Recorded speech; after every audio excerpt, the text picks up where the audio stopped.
idea. There was a movie released not too long ago about the gentleman who created the intermittent windshield wipers, and how he, it was his life story, and how he was totally poor and labeled as crazy. Yeah, well, business terms. That's a genius. They had to pay him. And he tried to steal his idea, stole it, used it, but he was able to correct it. EZell is in studio, and this should be on video camera. Just for keepsake. So if you're listening, ladies and gentlemen, welcome to it. EZell, give me a little background on you. Where'd you go to middle school? Or where'd you grow up first? Well, I'm an Army brat, so I've been all over, but I moved to Detroit in 1968. 68? Wow, right around the time of the riots. Right after the riots. And then you went to what high school? I went to Cooley High. Cooley High. Did you play any sports or anything over Cooley? In the band or something? I went ahead and got on the swim team, and as soon as they saw I was an asthmatic, I got a red shirt, and I played chess instead. Wow. Okay. Now, any chess player is a mind thing. I mean, it's one of those particular activities or sport that is truly a mind game. People who like chess are deep thinkers for the most part. Did you go to college, EZell? I've had a couple of college courses, but I did not have an accreditation. Did you work at one of the big three? In 1980, during the CETA program, I was trained by Chrysler for design, and I was picked up by Dynamics as an architectural, as a mechanical designer. Well, now you didn't do any mechanical engineering in school, in high school?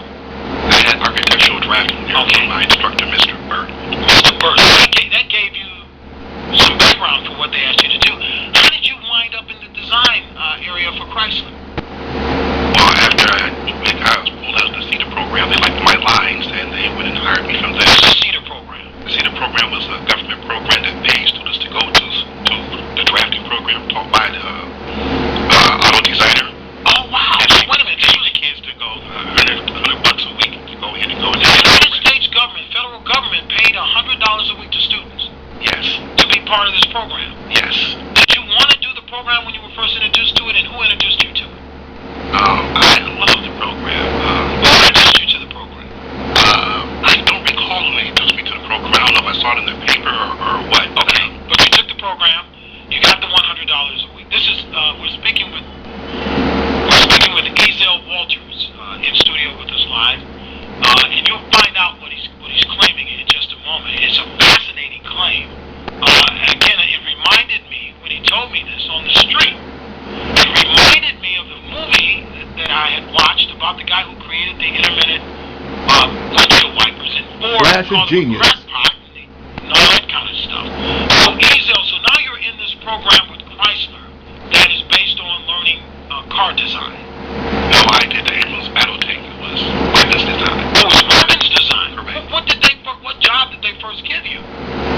Drafting, detailing. I would go ahead and pull parts off the tank and measure them and draw them by hand. Oh, okay. So now you're in this program and you're rolling pretty good. And you said another car company looked at you and said, hey, we want this kid? No, so they pulled me out of class because I had several students there. Some went to Ford, some went to General Motors.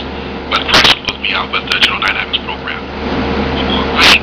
So now, do you stay with Chrysler, is that it, or do you move to one of the other companies? No, I ended up working there only 18 months because the first time I've been exposed to a smoking environment. You have asthma. And I couldn't go home. So all my sick days and everything were used up for all of that. And this was right before Chrysler had to make itself pretty for the government to buy them that first bailout.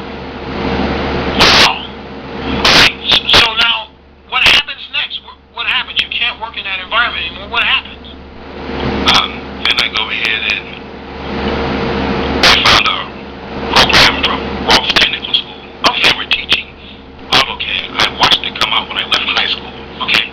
It was there at Cobo, the first not automotive, but mechanical show.